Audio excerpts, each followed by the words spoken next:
Hey, Bianca, lots going on here at the White House, including this construction here behind me. We'll get to that in a moment. But today, Iran's supreme leader saying that President Trump's call for an unconditional surrender simply is not going to work for the Iranian regime. Iran also warning the United States not to get involved militarily today, saying if it does, the U.S. will face irreparable damage. All right, let's talk about what's going on behind me here. Today, President Trump unveiling two 100-foot flagpoles, one on the south lawn of the White House, one on the north lawn. And earlier this morning, the president, in a press gaggle while watching these flagpoles go up, talked about what he meant by unconditional surrender. What does unconditional surrender mean? Well, you know what it means, unconditional. Can you explain it for those who don't? Two very simple words, very simple. Unconditional surrender. That means I've had it. Okay, I've had it. I give up. No more. Then we go blow up all the, all the nuclear stuff that's all over the place there. No, they had bad intentions. You know, for 40 years they've been saying death to America, death to Israel, death to anybody else that they didn't like. They were bullies. We've been threatened by Iran for many years.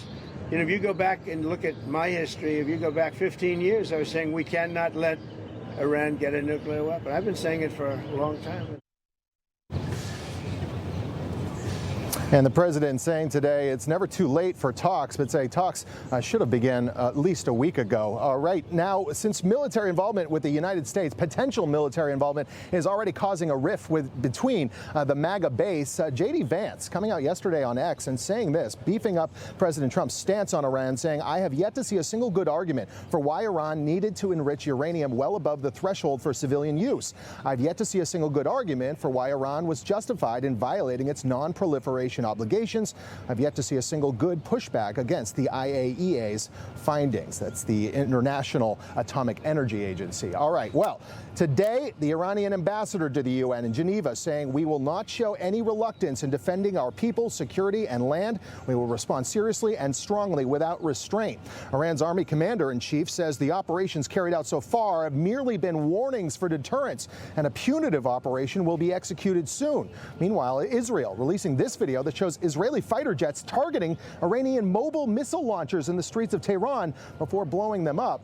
But only the United States has those 30,000-pound bunker-busting bombs capable of reaching Iran's deep underground uranium enrichment sites. The bomb's GPS-guided precision allows it to hit specific, well-defended targets to destroy what ordinary bombs cannot reach. All right, there was a swearing-in ceremony for the new ambassador to Monaco. That just is taking place right now. And then later this afternoon, Bianca, the president will be meeting with the chief of staff for Pakistan's army here at the White House. Of course, lots going on with the flagpoles. We can expect President Trump to be on the phone calls all day long, talking to world leaders about these new negotiations now appear to be taking place in Oman. So we'll see and bring you the latest when we have it. Bianca? Yeah, clearly meeting with Pakistani officials also very timely. Mike Carter, thank you.